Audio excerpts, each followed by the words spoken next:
अस्सलाम वालेकुम दोस्तों and welcome to discover the reality. दोस्तों 2013 में द कंज्यूरिंग नामी एक मूवी रिलीज़ की गई थी और इस मूवी ने पूरी दुनिया को काफ़ी खौफजदा कर दिया था।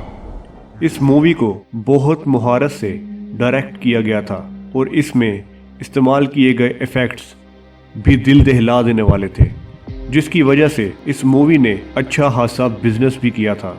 लेकिन दोस्तों इसके अलावा इसकी वजह शोहरत ये भी थी कि ये फिल्म एक सच्चे वाक़या पर बेस करती थी।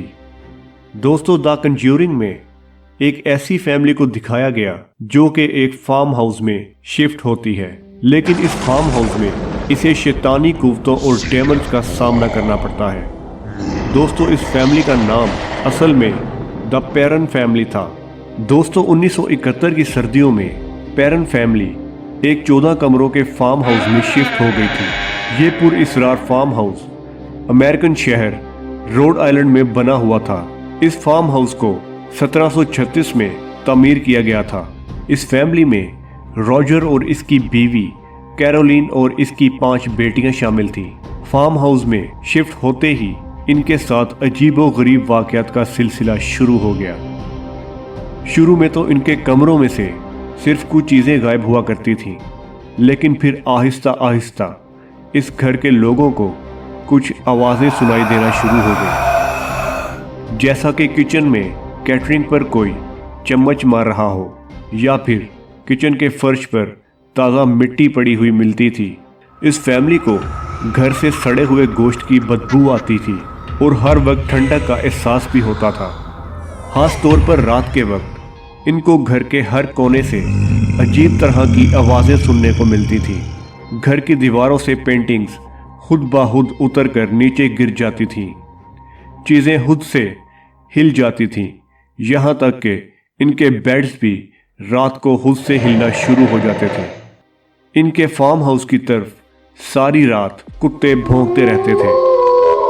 द पेरन फैमिली इन वाक़यात से बेहद खौफज़दा थी, इसीलिए रॉजर और कैरोलिन ने इस घर की हिस्ट्री पता करवाने का फैसला किया।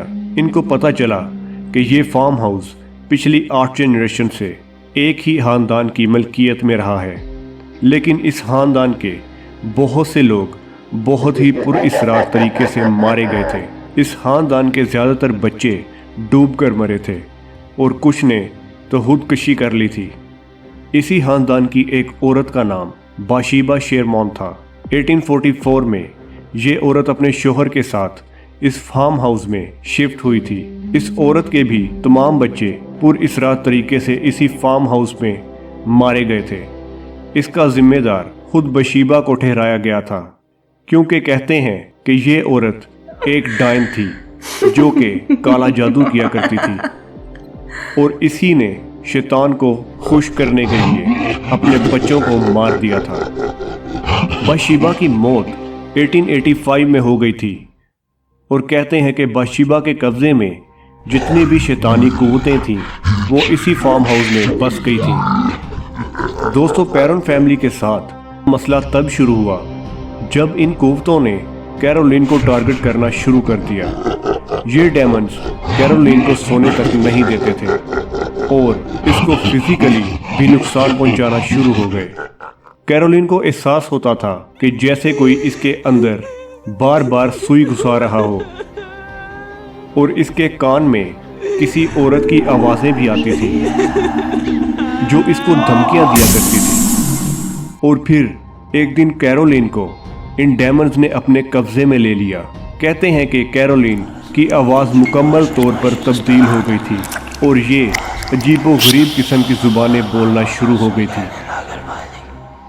ये अक्सर तो अपनी कुर्सी से ऊपर हवा में उठ जाती थी। जब हालात काबू से बाहर हो गए तो पेरन फैमिली ने अपने घर में एड वैरन और इसकी बीवी लॉरेन को बुलवाने का फैसला किया। ये दोनों मियाँ बीवी डेमनोलॉजिस्ट थे, यानी इनका दावा था कि ये डेमन्स के साथ रब्ता कर सकते हैं।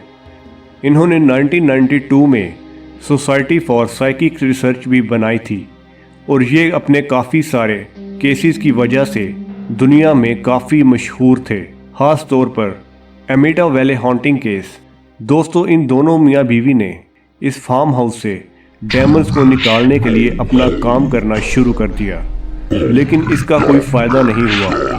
कैरोलिन की तबीयत और बिगड़ना शुरू हो गई। इस फैमिली की एक लड़की एंड्रिया ने अपने इंटरव्यू में बताया कि एडवारिन और लॉरेन कई दिनों तक इसकी मां से डेमन्स को निकालने की कोशिश करते रहे, लेकिन इससे कुछ नहीं हुआ। और तभी रॉजर ने इन दोनों मियाँ बीवी को अपने फार्म हाउस से निकाल दिया। दोस्तों ये फैमिली अगले 7 साल तक इसी घर में रहती रही। इनके फाइनेंशियल हालात इतने अच्छे नहीं थे कि ये कोई नया घर खरीद सकते, और इनका ये फार्म हाउस इतना बदनाम हो गया था कि लोग इसको खरीदने से डरते थे, और इसीलिए ये इसको बेच भी नहीं सकते थे। दोस्तों 2011 में इस फैमिली की लड़की एंड्रिया ने इस फार्म हाउस और इसके एक्सपीरियंसेस के ऊपर कुछ बुक्स लिखी थीं, जिनका नाम हाउस ऑफ डार्कनेस था। 2013 में इन्हीं बुक्स पर फिल्म द कंज्यूरिंग को बनाया गया था। इस मूवी का बजट इंतहाई कम था, लेकिन ये मूवी बेइंतहा हिट हो गई थी और इसने $300 मिलियन कमाए थे। इस फिल्म की शूटिंग के दौरान लॉरेन हुड भी सेट पर मौजूद थी, जिसने फार्म हाउस में जाकर डेमन से राब्ता करने की कोशिश की थी। इसका शौहर एडवारिन मर चुका था। इस फिल्म सीरीज की अगली फिल्म कंज्यूरिंग 2 2016 में रिलीज हुई थी। ये कहानी भी एक सच्चे वाकया पर बेस थी, जो इंग्लैंड के शहर एनफील्ड की एक फैमिली थी। इनके घर को इंग्लैंड का सबसे ज्यादा हॉन्टेड घर समझा जाता था, लेकिन इसके बारे में किसी और वीडियो में बताऊंगा। दोस्तों अगर आपको वीडियो पसंद आए तो लाइक ज़रूर कीजिएगा, अपने दोस्तों में शेयर करें और चैनल को सब्सक्राइब करते हुए बेल आइकन पर क्लिक कर दें, ताकि हमारे न्यू आने वाले वीडियोज़ की रसाई आप तक आसानी से हो सके। इसी के साथ मुझे दीजिए इजाज़त। अपना बहुत सारा ख्याल रखिएगा। अल्लाह हाफिज़।